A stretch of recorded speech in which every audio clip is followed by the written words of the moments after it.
Assalamualaikum warahmatullahi wabarakatuh. Halo semuanya, perkenalkan nama saya Nikadik Yuli dengan NIM A121251006.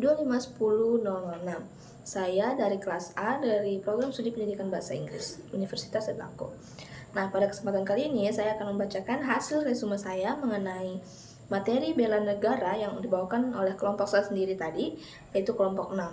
Nah, sebelum kita masuk lebih dalam ke materi mengenai bela negara ini, saya akan menjelaskan sedikit mengenai hakikat dari bela negara.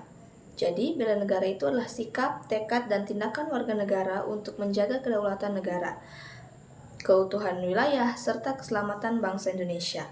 Bela negara tidak hanya dilakukan oleh TNI atau aparat keamanan saja, tetapi merupakan tanggung jawab dari seluruh warga negara sesuai dengan peran masing-masing. Dasarnya adalah rasa cinta kepada NKRI, Pancasila, dan Undang-Undang Dasar 1945. Nah, adapun landasan hukum yang menjadi landasan dari bela negara ini sendiri ada dua. Yang pertama ada di Undang-Undang Dasar 1945, Pasal 27 ayat 3, yang menyatakan bahwa setiap warga negara berhak dan wajib ikut serta dalam upaya pembelaan negara. Nah, yang kedua yaitu Undang-Undang Nomor 3 Tahun 2002 tentang Pertahanan Negara. Nah, jadi itu dia hakikat dari bela negara.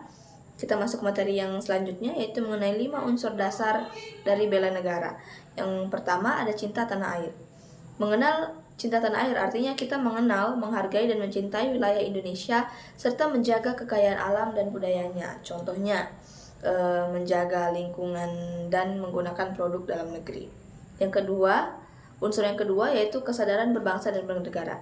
Artinya kita harus memahami bahwa Indonesia itu terdiri dari berbagai suku, agama, dan budaya, sehingga perlu menjaga persatuan dan kerukunan.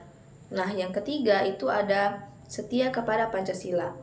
Nah, artinya ini adalah kita sebagai warga negara Indonesia harus menjadikan nilai-nilai Pancasila sebagai pedoman dalam kehidupan sehari-hari, seperti menghormati orang lain dan bersikap adil. Nah, dan dasar yang selanjutnya yaitu adalah rela berkorban. Ini artinya kita harus mendahulukan kepentingan bangsa dan negara di atas kepentingan pribadi atau golongan. Dan unsur yang terakhir yaitu memiliki kemampuan awal bela negara. Ini artinya menjaga kesehatan fisik, memiliki integritas, disiplin, dan mental yang kuat untuk menghadapi berbagai tantangan di masa yang akan datang. Nah, materi selanjutnya mengenai bela negara yaitu mengapa bela negara itu penting. Nah, jadi kenapa bela negara itu penting?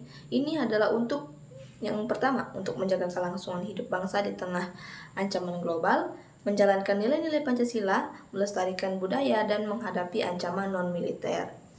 Nah, dan materi yang selanjutnya yaitu mengenai ancaman di era modern. Ancaman di era modern ini ada dua, teman-teman. Ada ancaman militer dan ancaman non-militer. Ancaman yang pertama itu adalah ancaman militer. Ancaman militer adalah ancaman yang menggunakan kekuatan bersenjata, misalnya seperti agresi atau serangan dari negara lain, pelanggaran wilayah, atau spionase atau kegiatan mata-mata. Dan ancaman yang kedua itu adalah ancaman non-militer. Ancaman non-militer sendiri ini adalah ancaman yang tidak menggunakan senjata, tetapi dapat melemahkan bangsa, seperti misalnya cyberbullying, ekonomi, dan sosial budaya. Nah, adapun materi yang terakhir mengenai implementasi bela negara dalam keseharian.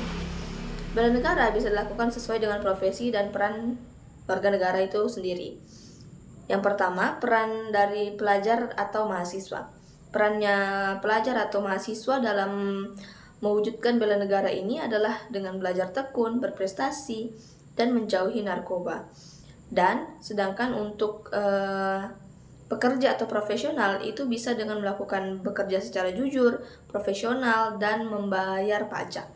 Dan peran masyarakat umum untuk mewujudkan bela negara dalam keseharian ini bisa dengan melestarikan budaya lokal, menjaga lingkungan, dan menyaring informasi atau anti-hoax.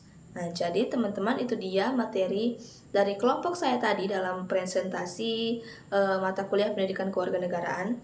Sekian dari saya ucapkan terima kasih.